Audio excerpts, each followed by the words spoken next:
on Wednesdays. Then we switched him to Fridays, and then him being a doctor, his golf game got switched to Fridays.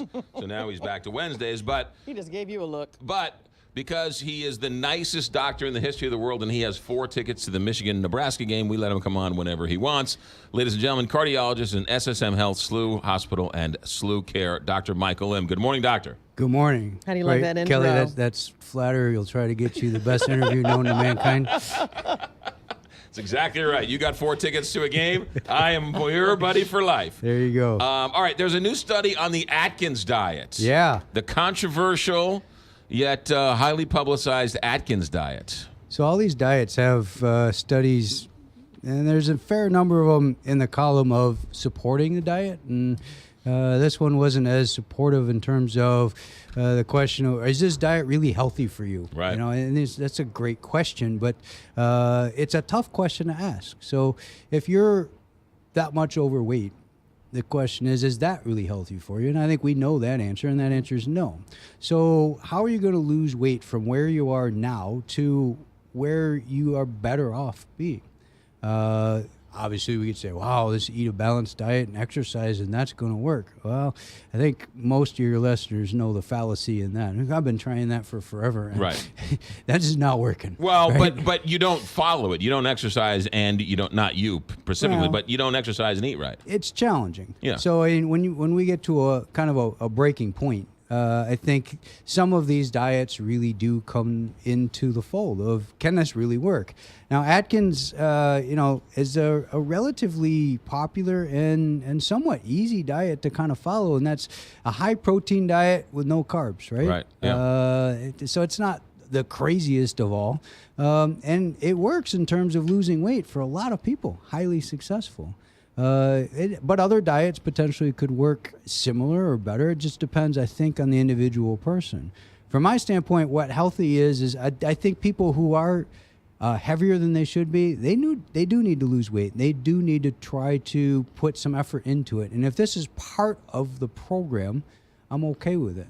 The issue with any of these things including an Atkins diet, is I don't think it's sustainable. I don't think you go on an Atkins diet and you stay on it for the next 10, 15, 20 years. Right. Mm-hmm. And what's really unhealthy is when you start yo-yoing. So you're too heavy, you want to lose weight, you set a weight goal, which pretty much everybody does, is a little bit crazy. So I want to lose 20 pounds. Right. I want to lose X number of pounds. Then you lose that weight, you go off the diet, and you gain it all back. Right. How many times does that happen, right? Right. Every time. Yes. Yeah. That's the thing that's the most unhealthy. But the Atkins diet, now I did varying degrees of the Atkins diets throughout the years in terms of full disclosure.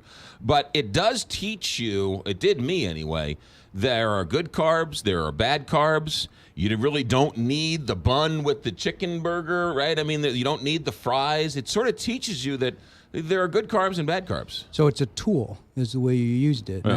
And I think that's kind of what I'm saying as well, is if you use it as a tool, this is a tool or a step in a concept of, hey, I realize where I'm at, this isn't so good, and I need to get to a better place. And I'm not going to get to a better place overnight. I'd love to, but it's not going to happen. And when I get there, I want to stay there. Right. So I got to learn what I did wrong that's got me to this place, and I need to figure out where I can kind of make those corrections so that I can stay in the better place. Yeah. So this study, though, it found that people are increased risk for heart failure. Yeah. With certain proteins, Yeah. though.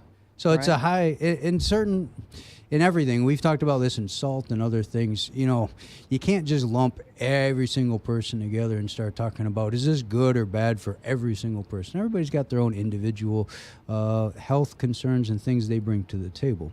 The Atkins diet does kind of subject any individual person to a much higher protein load overall than and sort of what would be normal in terms of a normal nutritional plan on a daily basis. And so those proteins and that protein load can cause an issue. It can cause an issue for some people susceptible to renal dysfunction, and then heart failure and fluid that you retain. That's what heart failure is referred to in this study.